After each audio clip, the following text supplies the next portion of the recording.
il faut que l'Église d'aujourd'hui vive une profonde réforme dans les cœurs. Et si je vous pose la question aujourd'hui, qu'est-ce qu'un chrétien ? Vous allez certainement me répondre qu'un chrétien, c'est quelqu'un qui croit que Jésus est le sauveur du monde. C'est peut-être quelqu'un qui s'est détourné de son ancienne vie et qui vit maintenant, il ne vit plus dans le péché, il vit dans la sainteté. Ou c'est quelqu'un qui a une relation personnelle avec Dieu, c'est vrai.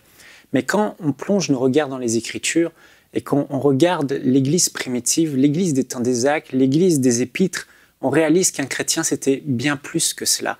Un chrétien, c'était avant tout un disciple de Jésus-Christ. Quelqu'un de sauvé, oui, mais quelqu'un qui avait aussi renoncé à sa propre vie pour servir celui qui l'avait sauvé, servir son maître, servir le Seigneur Jésus-Christ.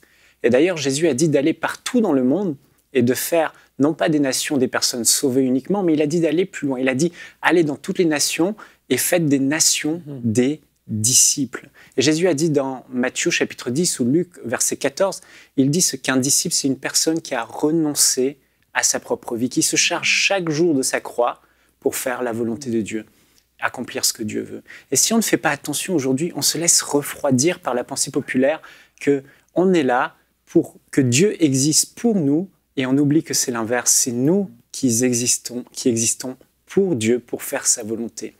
Et regardons ce que les apôtres enseignaient à l'Église primitive. Dans 2 Corinthiens chapitre 5, verset 15, l'apôtre Paul, voici quel était son enseignement. Il donne la définition du chrétien. Si Christ est mort pour tous, c'était afin que ceux qui vivent ne vivent plus pour eux-mêmes, mais pour celui qui est mort et ressuscité pour eux. Il n'y a rien à rajouter. Leur raison d'être en tant que chrétiens nés de nouveau, passer de la mort à la vie, c'était maintenant de vivre pour le Seigneur Jésus. Leur vie ne leur appartenait plus, mais leur vie était la propriété de Dieu.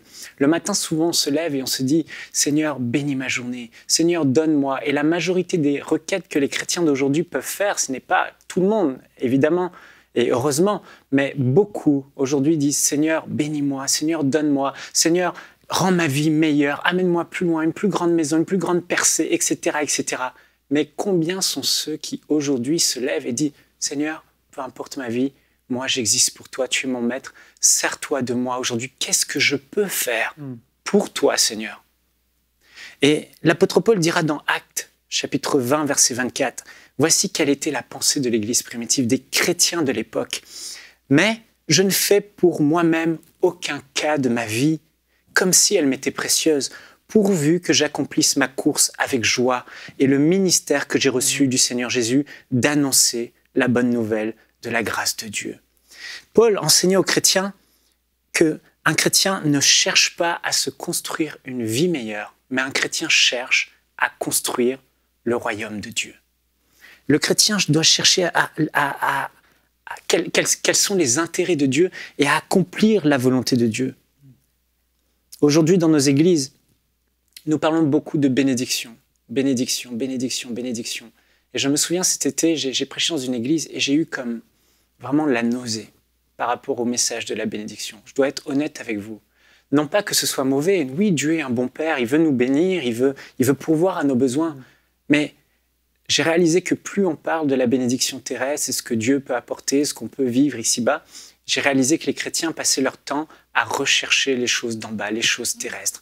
Une plus grande maison, une meilleure vie, une plus grosse voiture, un meilleur travail, une promotion. Et finalement, on se sert de Dieu au lieu de servir Dieu. L'essence même du chrétien, c'est d'être un disciple de Jésus et de vivre pour Christ. Et non pas l'inverse, Christ qui vit pour nous. Et aujourd'hui, je crois vraiment que cette pensée de Jésus, que Jésus a dit, recherchez le royaume de Dieu et sa justice, et toutes ces choses seront données par-dessus. Et la pensée qui doit animer le cœur de l'Église. Frères et sœurs, vraiment c'est important. La Bible dit de rechercher les choses d'en bas, de rechercher les choses d'en haut, d'être attaché aux choses d'en haut et de ne pas rechercher les choses d'en bas. Je vous encourage aujourd'hui. L'Église doit vivre une profonde réforme dans les cœurs. Et je veux m'adresser aux leaders. Attention au message que nous prêchons. Si nous prêchons constamment aux gens « Dieu va vous bénir, Dieu va vous bénir », le peuple de Dieu va chercher à rechercher ces choses, la bénédiction. Or, ce n'est pas le message principal que les apôtres prêchaient. Le message était « renoncer à votre vie pour servir Dieu ». Et je veux vous encourager aujourd'hui, vous qui nous écoutez. Quelle est votre prière aujourd'hui? Bénis-moi, bénis-moi, bénis-moi. Ou Seigneur, ma vie t'appartient.